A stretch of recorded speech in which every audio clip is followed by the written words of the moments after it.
রাতু ভাই আমাদের সামনে এখানে একটা সার্কিট টাইপের আছে। হ্যাঁ, এটা আসলে 12 ভোল্টের পাওয়ার সাপ্লাই। সেই পাওয়ার সাপ্লাইটা এই সার্কিটে যাচ্ছে। তো নরমালি আমরা যখন লাইট জ্বালাই তখন কি করি? বিভিন্ন রকম লাইট আছে আমাদের। হ্যাঁ, যেমন আগে আমরা হচ্ছে ইনক্যান্ডিসেন্ট বাল্ব ইউজ করতাম। সেগুলোর ভিতর দিয়ে যখন কারেন্ট যায় তখন অনেক গরম হয়, গরম হয়ে সে আলো বিকিরণ করতে থাকে। এটা একটা সিস্টেম ছিল। না। কিন্তু এখানে সমস্যা ছিল কি বলতো? ও লাইট যতটুকু তৈরি করতো তার চেয়ে বেশি আসলে হিট তৈরি করতো।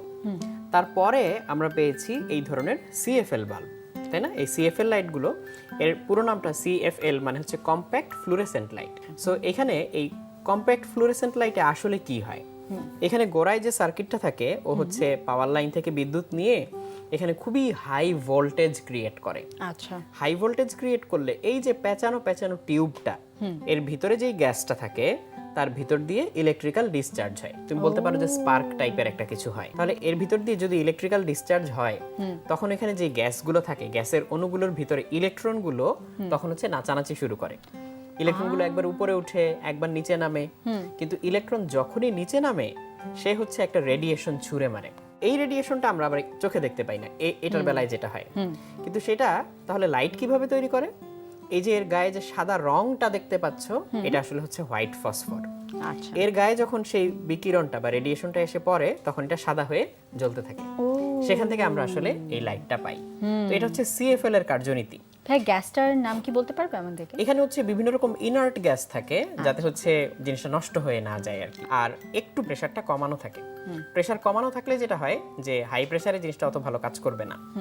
এখন এই যে গোড়ায় যে সার্কিটটা, এই গোড়ার সার্কিটটা হচ্ছে যে কাজটা করে হাই ভোল্টেজটা ক্রিয়েট করে যাতে এর ভিতর দিয়ে ইলেকট্রনগুলোকে এক্সাইট করে উপরে নিচে উঠানো নামানো যায়। এখন যদি এই ভিতরের সার্কিটটা নষ্ট হয়ে যায় তাহলে কিন্তু আর এই জিনিসটা কাজ করবে না, তাই না? না। আমরা আজকে দেখব যে বাইরে থেকে কিভাবে এই ইলেকট্রনগুলোকে এক্সাইট করে এটাকে জ্বালানো যায়। ইন্টারেস্টিং। হ্যাঁ, এটা কিভাবে করব আমরা? তার জন্য আমাদের খুব হাই ভোল্টেজের একটা সোর্স লাগবে।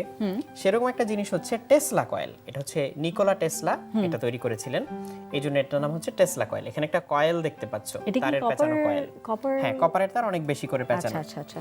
এটাতে আমরা যখন পাওয়ার দিব, এই যে এখান থেকে পাওয়ারটা আসবে, তখন এর কাছাকাছি একটা এলইডি নিলে, দেখো এই এলইডিতে এখন কিন্তু ব্যাটারি কানেক্টেড নেই, তাই না? দেখো এই এলইডিটা কিন্তু বন্ধ। হ্যাঁ। তাহলে এই এলইডিটা আমি এর কাছে নিলে দেখো জ্বলে ওঠে। আরে দেখো কোনো ব্যাটারি নেই কিন্তু জ্বলে ওঠে, তাই না? কোনো ইলেকট্রিক্যাল সাপ্লাইয়ের সাথে কানেক্ট করি না। ওয়াও, এটা কিভাবে হচ্ছে? কিন্তু তারপরেও এলইডিটা জ্বলে উঠলো না। তার কারণ হচ্ছে ওর দুই পায়ের মাঝখানে ও হচ্ছে একটা ভোল্টেজ ডিফারেন্স ক্রিয়েট করতে পেরেছে। এই ব্লু রেডিয়েশনটা কেন? এটা হচ্ছে ভিতরে লাইটের বাতি জন্য। জ্বালানো। আচ্ছা আচ্ছা আচ্ছা। এই কয়েলের মাথায় ভোল্টেজটা অনেক বেশি, সেখান থেকে এর যে অন্য পা তার দূরত্ব একটু বেশি, এতটুকু দূরে যেতে যেতে ভোল্টেজটা কমে যায়। হ্যাঁ। তাহলে দুই পায়ের মধ্যে একটা ভোল্টেজের পার্থক্য তৈরি হয়, আর এই পার্থক্যের কারণেই হচ্ছে এই এলইডিটা জ্বলে উঠতে পারে। তুমি এরকম একটা এলইডি নিয়েও ট্রাই করতে পারো। এই যে দেখো এই এলইডিটাও জ্বলে ওঠে, তাই না? আমরা কিন্তু টাচ করিনি এখনো। সবচেয়ে মজার ব্যাপার হচ্ছে যে আমরা যদি এখন এই লাইটটাকে এর কাছে আনতে থাকি তাহলে দেখো কি হয়। এবং তুমি দেখো বেশি দূরে কিন্তু কাজ করে না, কাছে আনতে থাকলে এই যে হঠাৎ করে জ্বলে ওঠে, তারপর আবার দূরে নিয়ে যেতে থাকলে একটা একটা করে নিভে যায়। খেয়াল করেছো? হ্যাঁ। আবার দেখো এই যে কাছে আনলে এই যে এই জায়গায় সবচেয়ে বেশি, হ্যাঁ, বেশি কাছেও না আবার বেশি দূরেও না, এই জায়গায় একদম সবচেয়ে মাঝামাঝি বেশি একটা জ্বলে। জায়গায়। এখানে উজ্জ্বলতাটা সবচেয়ে বেশি। তারপরে এবার আমি আস্তে আস্তে সরাই, দেখো কি হয়। এই যে একটা একটা করে প্যাচ নিভে যেতে যেতে এই যে এখন পুরোপুরি নিভে যাবে। তাহলে ভাই আমরা টেসলা কয়েল কেন ব্যবহার করি না? আচ্ছা, সব জায়গায় এটা ইউজ করা আসলে কনভেনিয়েন্ট না বা সুবিধা না। আর এখানে হচ্ছে প্রচুর পাওয়ার লস হয় কিন্তু, কারণ ও তো সব দিকেই আসলে ভোল্টেজটা ক্রিয়েট করে, তাই না? এবং এটা তাহলে তো দেখো, মানে ইউনিটারি ভাবে জাস্ট একটা হ্যাঁ, জায়গায় একটাকে যাচ্ছে। জ্বালাচ্ছে না।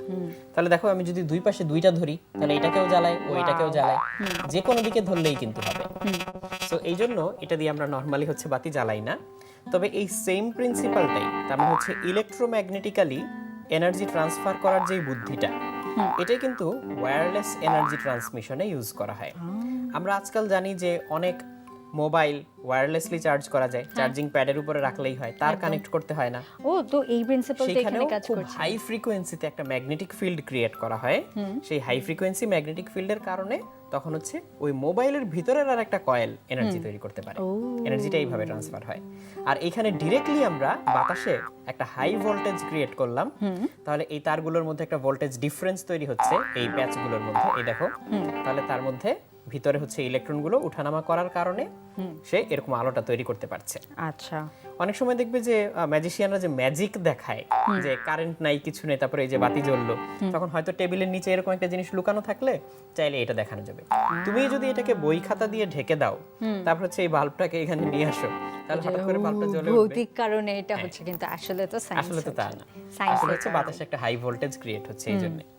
তবে এটা করতে গিয়ে একটু সাবধান থাকতে হবে কি, আঙ্গুল যদি তুমি এই কয়েলের মাথার খুব কাছে আনো, ছোট্ট একটা স্পার্ক এই কয়েলের মাথা থেকে তোমার আঙ্গুলে চলে যাবে, হাই ভোল্টেজ একটা স্পার্ক। তখন মনে হবে যে হাতে কেউ সুই ফুটাচ্ছে, এরকম একটা অনুভূতি হবে। সেই জন্য খুব বেশি কাছে আবার হাত দেওয়া যাবে না, এবং সাবধানে করা লাগবে। সাবধানে করতে হবে। সো আমরা বাল্ব আনলে বাল্ব জ্বলে ওঠে, আর এলইডি কাছে নিলে এলইডি জ্বলে ওঠে।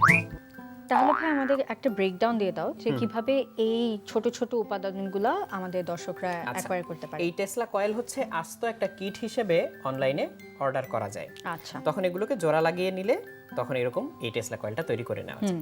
এই কিটগুলো হচ্ছে তুমি অনলাইনে যেমন হচ্ছে বিভিন্ন চাইনিজ ভেন্ডররা আছে, সেখান থেকে তুমি হচ্ছে চাইলে অর্ডার দিয়ে বানিয়ে নিতে পারবে। আর তোমার যদি একটু সার্কিটের নলেজ থাকে, তাহলে গুগলে সার্চ দিয়ে যে কিভাবে টেসলা কয়েল তৈরি করতে হয় সেটা দেখে দেখে তুমিও সময় নিয়ে চাইলে বানিয়ে নিতে পারবে। খুবই মজায় মজায় কিন্তু আমরা টেসলা কয়েল কিভাবে কাজ করে শিখে ফেললাম, এবং একটি হিডেন ম্যাজিক ট্রিক কিন্তু আমাদের বন্ধুরা শিখে ফেলল।